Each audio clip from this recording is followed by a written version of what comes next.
We really need to not just halt this devastation, we need to turn it around. And conversations that need to be had, like capitalism versus the climate. Well, I'm going to be on the side of Mother Nature every time, because in the end, Mother Nature always gets her way. Be each other's medicine. Whatever healing you can provide for yourself, for someone else, do that. And the way forward is together, united, whatever title people fall under. But when those lines become invisible to each other, that's when we actually become one. So my name's Stephen. Those strikingly similar structures that you're referencing, in part, and Klein has a lot to say about this, and that's part of the whole blockadia idea, but is in one level simply that we're living in a moment in which the local benefit to many of these large-scale projects that are going on is minimal. The local risk is maximal, and local concerns, local voices from communities are not being heard. And higher levels are saying, it doesn't matter. And we hear this idea that something's in the national interest, which is so absurd, especially in this particular example of Burning Mountain, when the company in question is a Texas-based oil company trying to extract bitumen from Alberta to ship and sell in Asia and elsewhere on the global market. What possible local benefits are there for the Athabasca, for Chippewa First Nation, or for residents somewhere like Burnaby that are potentially going to have a spill in their backyards? So that's the problem, is that overriding of local concerns from outside, and a seemingly inability to be heard when we have these concerns. I love the blockadia idea, because it's like utopiaism, right? Blockade, it's everywhere and nowhere. It's everywhere in the local we are that we do choose to stand up, and we are suddenly part of this uber body that's evolving around the world in the movement. I wanted to go back to a couple of things that were brought up earlier. Brad, you're mentioning that sort of emotional moment of recognition of yeah, I got to do this. This is there's no other choice now. It's kind of onto what you're saying. But also Audrey at the beginning, I don't know if Audrey's still here, but Audrey's linking of women's bodies in the land. And we have this horrible thing that's ongoing in Canada with murdered and missing women. And when I went to the tar sands in June to Fort McMurray, and it literally is, you could say that's a murdered and missing land. That is, they completely remove it. It is gone. That is not a place anymore. That is not space in any way we understand it. That what was there is simply disappeared, and it's a horrific violation. In Burnaby, and I work on Burnaby Mountain, my feet cross over or on a tar sands pipeline every day, and so you're standing. I'm standing on a corner of the tar sands when I'm there, because it's right there. You're directly connected back to it, and it's back to that devastation and back to the absolute horror that's being wreaked upon a community there. And you're standing right on the edge of it. And so what's that film going on directly affected? We're directly connected in a very real way to one of the primary sites of abuse and destruction and rape that's going on this planet right now, right here in Vancouver. And we need to be aware of that. That's what we're standing on, and act accordingly. Okay. Now I should talk something about Naomi Klein's book, very briefly. And much of this has been touched upon here. In the early part of the book, she's trying to diagnose this neoliberal moment of deregulation. If you look at very real examples, we're feeling on Burnaby Mountain right now, what the Harper government has done with the National Energy Board of Canada and environmental regulation in general is simply opening the door very wide for global corporations to step through. Part of what Klein is noting, and what many other critics will note about this particular era we've been living through in the last 30, 40 years, is that somehow governments have decided that their only real job is to, as one writer I'm thinking of says, to superintend global capitalism.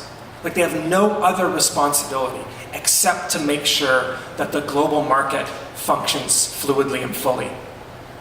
They don't care about taking care of constituents. That idea seems to have just been gone and left in the dust by this neoliberal evolution of capitalism and our current form of democracy, which just simply sees itself as beholden to making capitalism function, and it's super problematic. So then Klein turns around and says, so where do we go and how do we get there? Because it doesn't sound like our government's going to do it for us, and there aren't regulations in place anymore to stop this or do anything about it. So it's up to us, it's up to Blockadia, it's up to the moments where local communities decide to step up and stand up. And ultimately, I think, in terms of where are we going and how we get there, Klein, in many ways, to the latter two-thirds of the book, has the same answer for both those, and it's First Nations. Where are we going? To a different relationship between human beings and the earth. And one example Klein identifies, and many other people would suggest this too, that First Nations represent, First Nations culture and traditional ways of operating on the land represent an alternative to extractivism. Because you see yourself not, let's say, it's not so much about rights as it is responsibilities. Not so much as owning the land or the land that belongs to you, but you're belonging to the land. And when you belong to the land, you have certain responsibilities to that land to take care of it and ensure that future generations also have that land there for them to use and depend upon. So if First Nations cultures and communities and traditional practices hold up one example of a different way to relate to the earth than is currently underway under extractivism. First Nations also, Klein suggests, offer us the how to get there in some ways, because, and again, this is a common thing you hear a lot of these days, our best chance, especially in Western Canada, is to stop pipelines and stop the tar sands, is via First Nations land claims and title, especially in unceded British Columbia. I should acknowledge again that we're on unceded Coast Salish territories, and I'm always happy to be here in this space. So, and I think in part she's right, but I would hate that to only be a strategic move for people, and I've had that even in recent weeks at Birdie Mountain. People say, yeah, but First Nations are going to stop this, right? I mean, they're going to do it, right? Because they've got the land claims, they've got the title, and that's what's going to save us. And I would hate to think that as settlers, we could have come into this space, caused the problems we have, and then go, oh yeah, you guys, you fix this, right? You guys can do it, right? Would be horrible and irresponsible and ridiculous. And I think what the key here is finding out how we work. And when I say we, I mean, speaking as a settler at the moment, or someone living in the city here in Vancouver, how can we work with First Nations to support their struggles and to work toward that better relationship to the planet we're living on, that they're very interested in finding a way back to as well. Okay.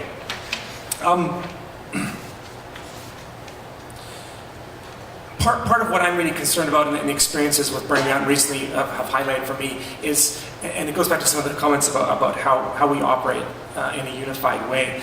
I often think, okay, what we really need is what I would call, so maybe not a diversity of tactics, but a diversity of strategies. We do need the diverse strategies we have. We need the people who want to sign petitions and vote and organize around existing democratic structures in our society, who want to come to a rally and hear speeches, but maybe sometimes feel uncomfortable going, quote, further than that. But I think we still need those people. And we need the people that are willing to go way further than that, and who are chaining themselves to things, perhaps, or doing things that we consider edgy, or are standing at a line facing police officers and willing not to budge, and willing for there to be some conflict, and willing to risk arrest. We need this whole spectrum of things. And what we've got to figure out is how to get to what I would call a functional solidarity. You may be on one side of that line, and you might feel solidarity with people on the other side of the line going, well, I wouldn't exactly do it that way, but I get that we're all trying to stop climate change and stop these oil companies, but I might not do it your way. Now, how do we get to the point where we can say that, but then we don't attack those people and say, and in fact, your way is wrecking it for my way. Your way is in the way of my way. Your way is, and you hear this kind of thing all the time, you're alienating the public, or your way never works anyway. Your method, your tactic, your strategy.